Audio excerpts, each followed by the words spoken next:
Bonjour tout le monde! On est lundi matin, il est maintenant 9h30, presque 9h30. On s'est réveillé très tôt aujourd'hui, à 5h40, ma plus jeune était déjà debout, en train de jouer dans notre lit. Mon mari devait partir pour le travail de toutes les façons, donc ça fait du bien de commencer tôt la journée. Donc j'avais beaucoup de choses à rattraper aujourd'hui. Pendant la fin de semaine, on était très occupés. On a fait une vente de garage samedi. En fait, il y avait la vente de garage de quartier. On en a profité pour vendre beaucoup de choses et ça fait tellement du bien. C'est des choses que j'avais accumulées depuis plusieurs mois, des items que j'avais désencombrés et j'attendais l'occasion de pouvoir les vendre. Donc, ça a été une fin de semaine occupée. On a fait ça samedi de 9h à 15h30 à peu près. Puis après, en soirée, on a reçu de la visite. Alors, c'était une belle fin de semaine. Hier, on est allé à l'église. Et on s'est pas mal relaxé. On s'est reposé. Hier, on était fatigués.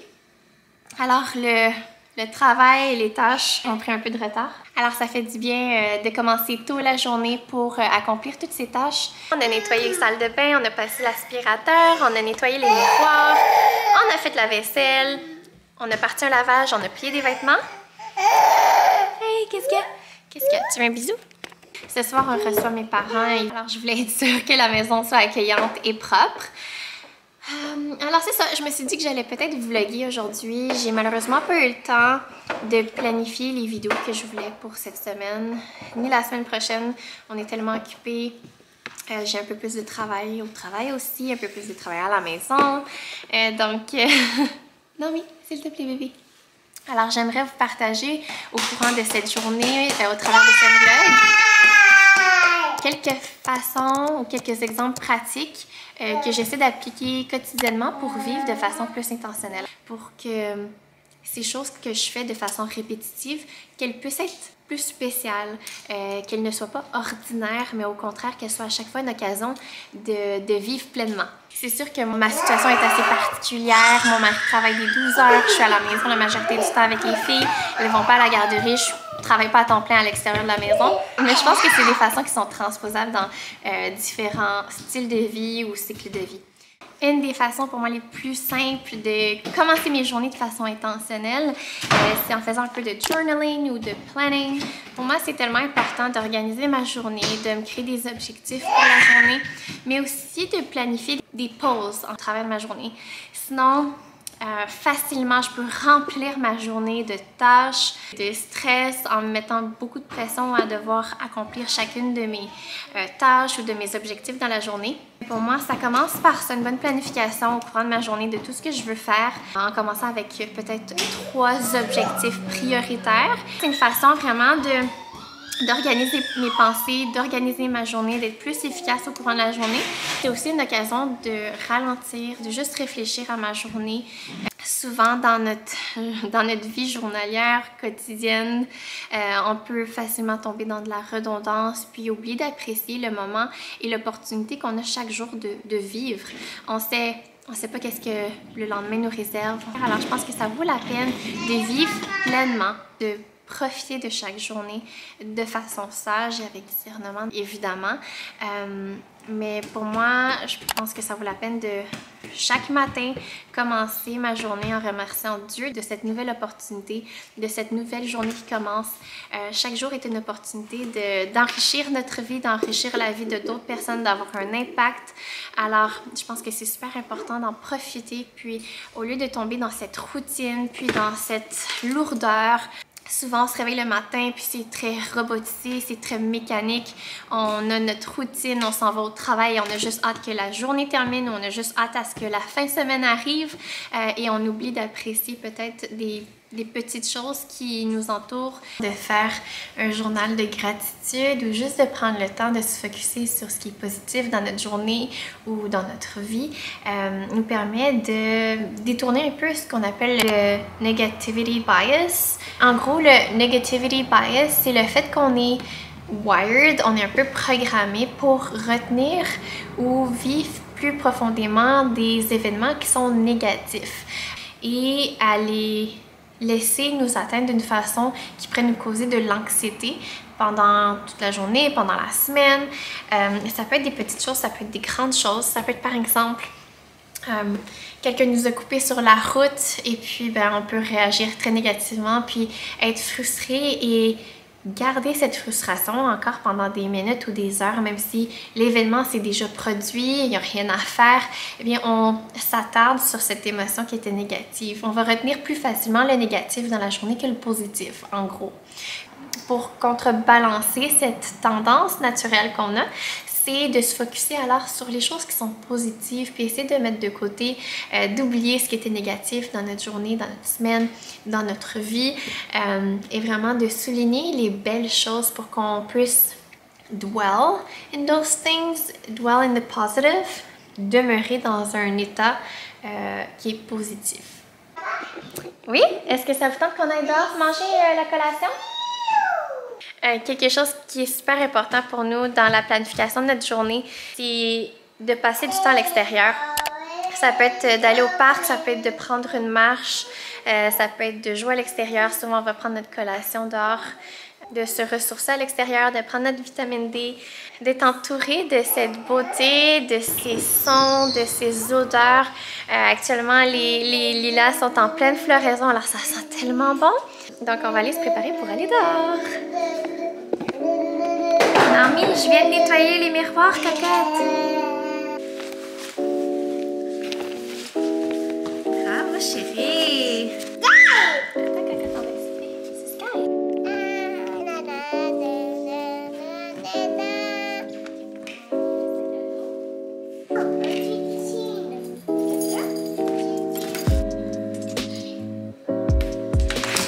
Tu parles à l'oiseau?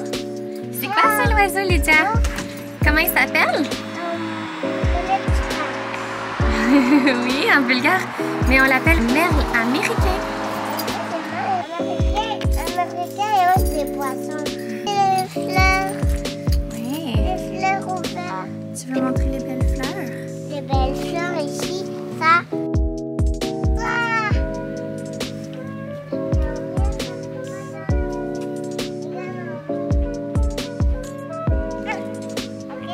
On passe par-dessus, pas dedans. Papa l'a échappé.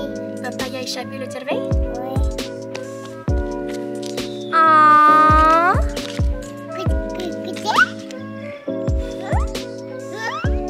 Ok. Encore comme ça.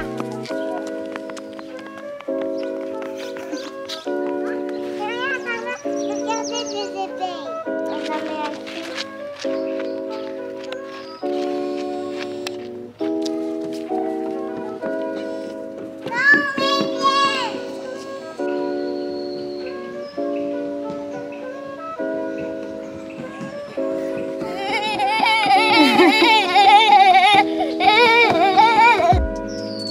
Tu entends les oiseaux, Lydia?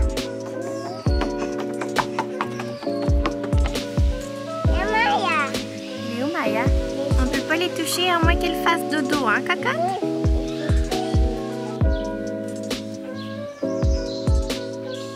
Si vous êtes blessé et que vous êtes en nature, le saule pleureur peut vous aider. Prenez un peu d'écorce et ça a un effet analgésique. On peut faire de l'aspirine avec l'écorce du saule pleureur.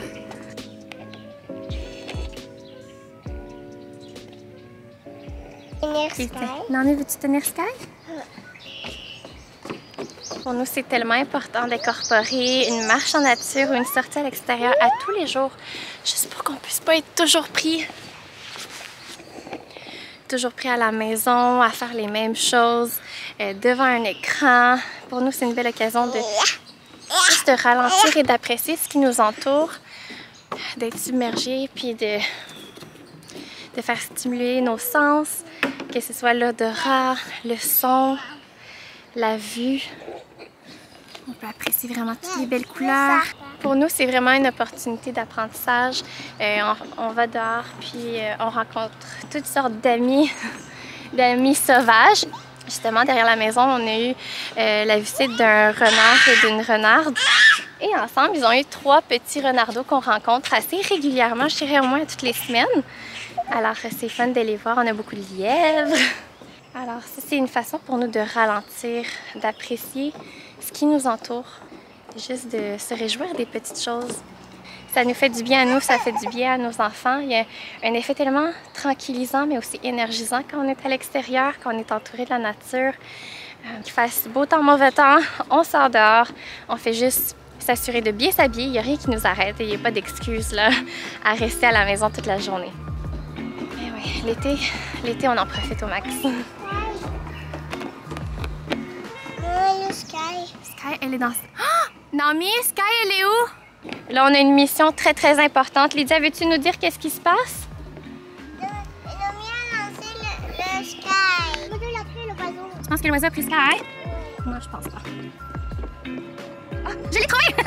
Ouf, je pensais qu'elle serait perdue loin dans les arbres. Wouhou! Tiens, Lydia. High five. Mission accomplie. Yes! Ok, on peut continuer. Wow! Wow! Wow! Prête? Es-tu pesée? Oh! Quelque chose d'autre que je trouve qui est super important, c'est d'avoir aussi du jeu intentionnel avec les enfants. Après le travail, on est souvent fatigué, puis c'est difficile de se donner à 100% dans les activités de nos enfants. Souvent, on va arriver à la maison, puis on nous saute dessus, puis on nous demande 1 million de choses à faire. Non, c'est correct. Cocotte, maman va le réparer. C'est pas grave. Pour nous, c'est super important de prendre du temps un à un. Parfois, c'est moi avec les 2 filles, des fois, c'est mon mari avec les 2 filles, où on les laisse choisir le jeu qu'elles veulent faire et où on s'investit à 100%, où on leur donne notre entière attention. On s'assure de ne pas avoir de distraction, de ne pas être dérangé, de ne pas avoir notre téléphone avec nous. On veut vraiment louer ce temps pour nos enfants. On pense que c'est important, c'est précieux et c'est nécessaire pour qu'on puisse développer vraiment des belles relations avec nos enfants. Alors que ce soit 5, 10, 15, 20 minutes, je pense que c'est important de faire ça de façon quotidienne. C'est sûr que moi, j'ai beaucoup plus de temps avec les filles. C'est facile à dire, je suis souvent avec elles à la maison. Mais souvent, quand j'ai une journée à l'extérieur, j'arrive à la maison, je suis fatiguée. Je commence mes journées très, très, très tôt et je les finis relativement tard. Et on me saute dessus en arrivant, quoique j'aime ça et j'apprécie l'attention. Souvent, c'est difficile de se concentrer entièrement là, à jouer avec elle, mais je pense que c'est important et que ça vaut la peine. Bye bye, lapin! Tu s'en vas où? Tu t'en vas où, lapin? Lapin, monsieur Dragon. On va l'accrocher comme il faut. Oui. Dors. Moi, je vais mettre ça dehors, ok? Non, mais ici, cocotte, à côté des souliers à maman. Ici. Bravo, chérie!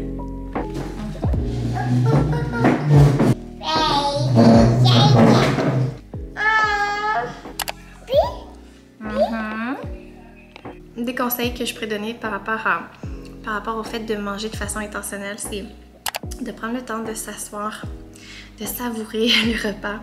Avant, quand je travaillais à la clinique, je faisais des 50 à 60 heures par semaine, puis j'avais rarement le temps de prendre des pauses. Alors pour moi, de manger, c'était toujours sur la hâte, debout, sans apprécier vraiment ce que je mangeais.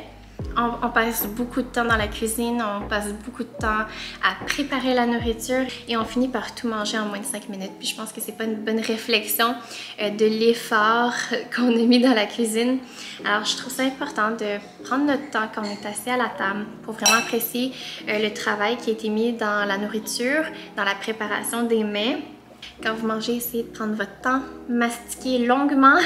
Le fait de manger plus lentement ou de mastiquer plus longtemps permet aussi de vraiment développer les saveurs dans la bouche. Ça permet vraiment de libérer des arômes, des saveurs et ça rend l'expérience plus agréable et plus satisfaisante. Puis ça nous permet aussi évidemment de ressentir la satiété, d'être plus à l'écoute des signaux de faim, mais aussi et surtout le fait de bien mâcher la nourriture pourrait limiter quelques troubles digestifs comme des reflux, des ballonnements, des maux de ventre, des gaz, parce que ça permet vraiment d'assurer une meilleure préparation pour l'estomac et les intestins au niveau de la dégradation des aliments. Et évitez d'avoir votre téléphone comme ça là. Le temps pour manger, c'est un temps de partage. Alors pour nous, c'est super important de ne pas amener le téléphone.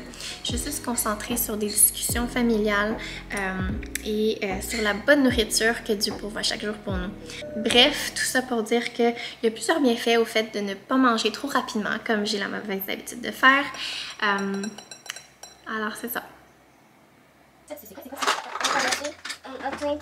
Ah, tu veux les faire? Ça, c'est quelle lettre, les gars? J'ai trouvé. C'est une étoile, ça commence avec la lettre E. Il faut trouver la lettre E.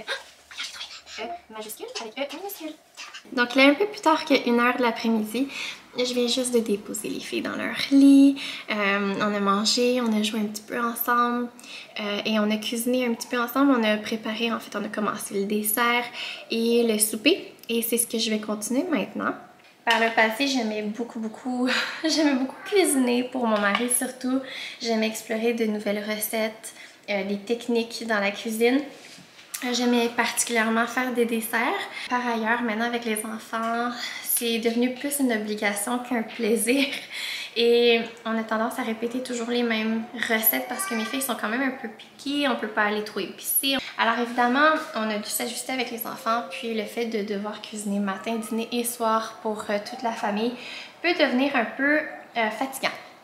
Alors je me suis dit qu'il fallait changer ça, qu'il fallait que je change mon attitude par rapport à la cuisine parce que je vais devoir cuisiner probablement pour le reste de ma vie. Eh bien, il faut trouver des façons pour que ce soit agréable.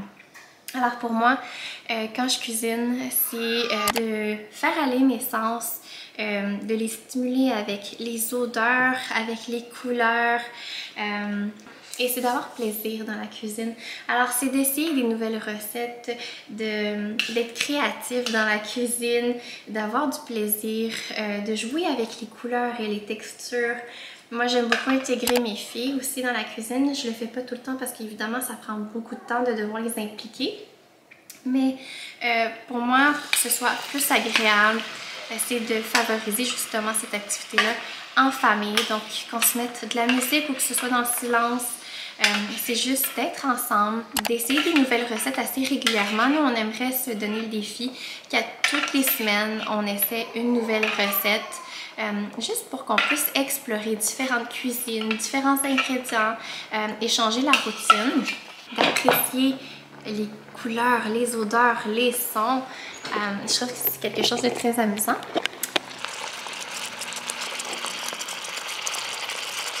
Ce soir, je pensais faire des pokeballs. Puis on n'avait pas grand chose en fait, on n'a pas fait d'épicerie depuis un petit bout. Puis on essaie d'être un peu créatif dans la cuisine et souvent quelque chose de facile à faire, c'est des pokeballs. On a du riz, de la salade, on a du thon.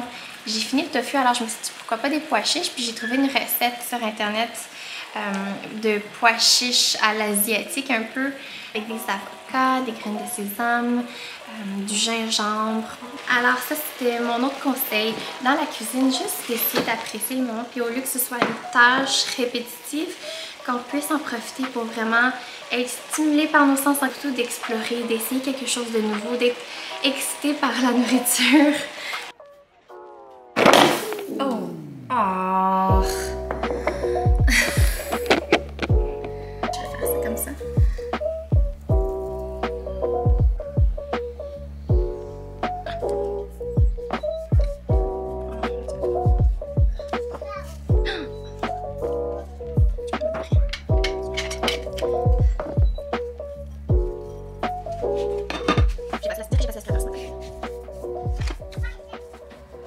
En ce moment dans le four, on a les meringues. En fait, je suis en train de faire des meringue charts.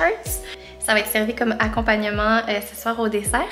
C'est une recette, en fait c'est un dessert tellement simple. Je fais fouetter la crème fouettée. J'ajoute du yogourt. Je mets ça dans un bol avec des fruits frais, bleuets, framboises, des fraises en morceaux. Et je brise de la meringue sur le dessus. C'est vraiment délicieux. Puis je trouve que c'est un dessert qui est excellent pour l'été. C'est fruité et c'est quand même léger comme dessert. C'est aussi très beau à voir parce que c'est très coloré. Alors c'est ça. Je pense que je vais m'arrêter là pour la cuisine. Alors le plan pour l'après-midi, c'est de m'entraîner et de continuer un peu le ménage. Puis évidemment, il faut que j'édite la vidéo. Comme j'ai mentionné tantôt, je suis un peu plus occupée au travail, je suis très occupée à la maison. On a plusieurs activités, événements. Il fait beau, donc on en profite. On est souvent sortis. Puis C'est des belles occasions pour revoir des amis, revoir la famille.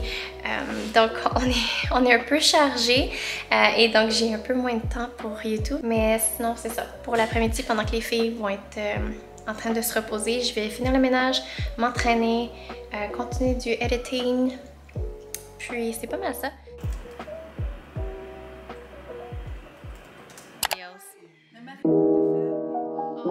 Ah, that's cute.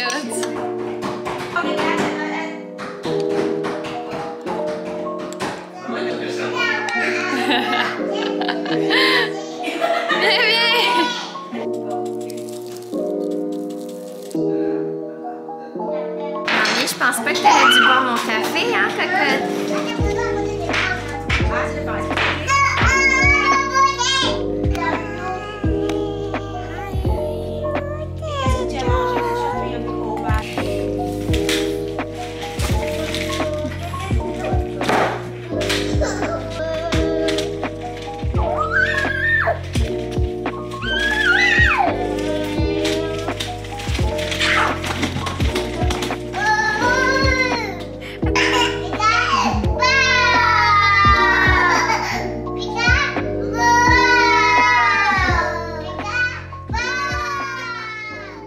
Bonsoir tout le monde!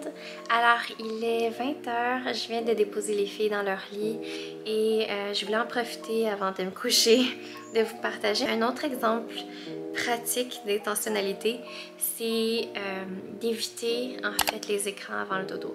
C'est sûr que c'est très difficile, on est souvent crevé après une journée à la maison ou au travail, puis on aime ça juste mettre notre cerveau un peu à off et regarder des séries.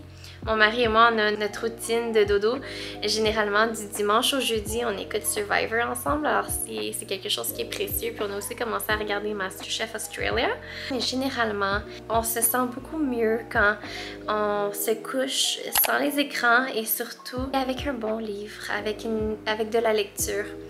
Et puisque je travaille plus, je trouve que c'est super important pour moi de prioriser la lecture à la fin de la journée plutôt que les écrans. Aussi parce que ça me garde stimulée, ça me garde en apprentissage et ça comble beaucoup mieux mon temps et ma journée.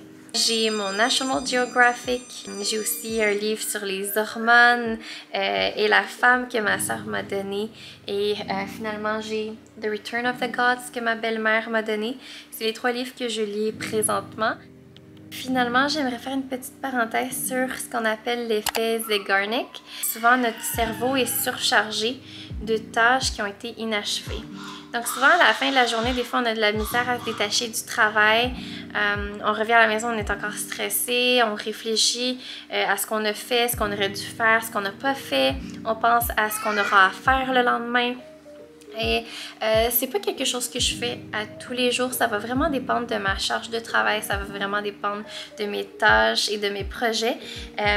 Mais j'ai tendance à surcharger mon cerveau comme ça et à me créer du stress en fin de journée en pensant aux tâches que j'ai pas pu terminer ou accomplir aujourd'hui. Alors quelque chose qui est bien simple qu'on peut faire, je l'appelle le head dump.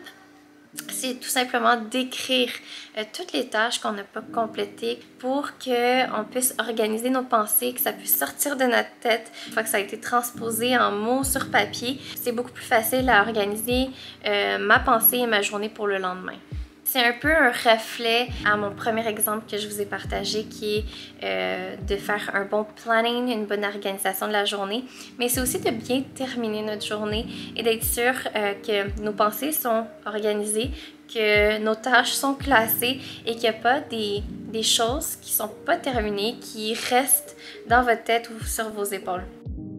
Alors j'espère que vous avez aimé cette vidéo et encore une fois merci pour votre soutien et je vous souhaite une excellente fin de semaine. Bye, à la prochaine!